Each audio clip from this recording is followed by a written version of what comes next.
জ্ঞানী কয় মানুষ বড়, জ্ঞানী লোকের সঙ্গ ধরো আছে।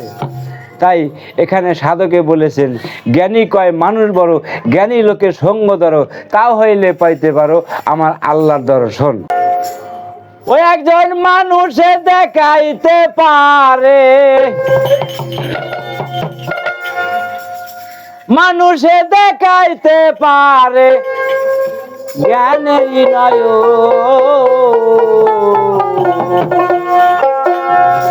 আগে মানুষকে সুখে দিও এই দেহ,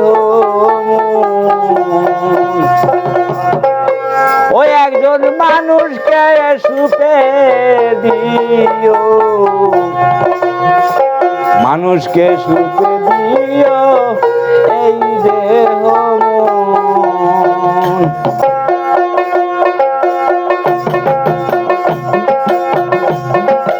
মানুষে দেখাইতে পারে, মানুষে দেখাইতে পারে জ্ঞানেরই নয়।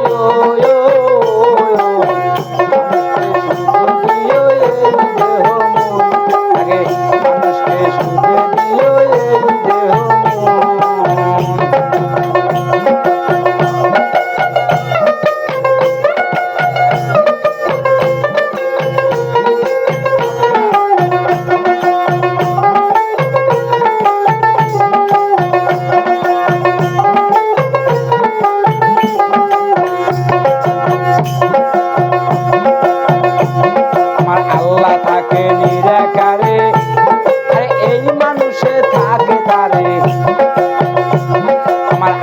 থাকে নিরাকারে, এই মানুষে থাকে তারে। তুমি ভেবে দেখো আপন মনে, তুমি ভেবে দেখো আপন মনে, মনে একই সোয়।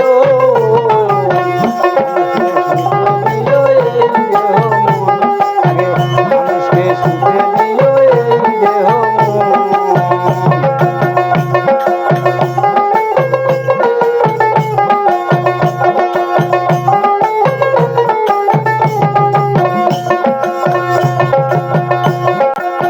জ্ঞানী কয় মানুষ বড়, জ্ঞানী লোকের সঙ্গ ধরো আছে। তাই এখানে সাধকে বলেছেন জ্ঞানী কয় মানুষ বড়, জ্ঞানী লোকের সঙ্গ ধরো, তাও হইলে পাইতে পারো আমার আল্লাহর দর্শন। এটা কারণ একটা মানুষের গুণে, একটা মানুষের কারণে। যেমন আমরা যে মানুষ, আমরা সবাই দাবি করি যে এটা মানুষ, এই মানুষের মধ্যে আর একটা মানুষ আছে, সেটা হইলো মানুষ। এই খাঁচা কিন্তু মানুষ না, এর মধ্যে আর একটা মানুষ আছে। তাই ওই মানুষকে মানুষ করতে গেলে আর একজন মানুষের দরকার। সেই মানুষটা হইলে কেরা? সেই মানুষটা হইলো একজন কামিলকার, একজন পীর মুর্শিদ, যার যার একজন পীর মুর্শিদ। তাই একজন মানুষ যদি আরেকজন মানুষের সঙ্গ না হয়, একজন মানুষ যদি আরেকজন মানুষের সঙ্গ না করে, তাহলে ও কোনোদিনও মানুষ হইতে পারে না। এই জন্য সাধকে বলছে জ্ঞানী কয় মানুষ বড়, জ্ঞানী লোকের সঙ্গ ধরো। আচ্ছা, পৃথিবীর মধ্যে মানুষ ছাড়া কি আর কোনো কিছু আছে বড়? মানুষের চাইতে কি আর কোনো বড় কিছু আছে? পৃথিবীর মধ্যে সর্বস্ত সৌন্দর্যতা, সর্বস্ত শক্তিশালী মানুষ। তাই সাধকে বলছে যদি মানুষ হও, বা এই মানুষকে মানুষ করার জন্য আর এক মানুষের কাছে যাও, তাহলে তুমি মানুষ দাবি করতে পারবে।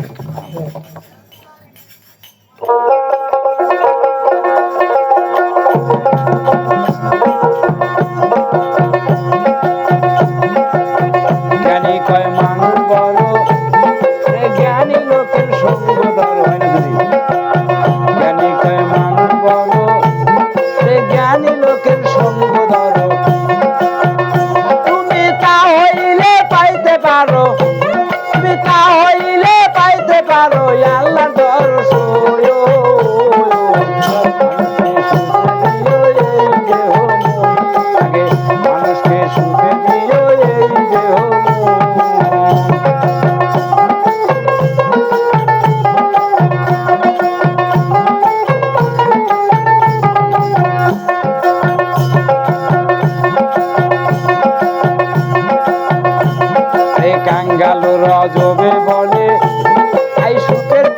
তার কপালে কাঙ্গালুর জমে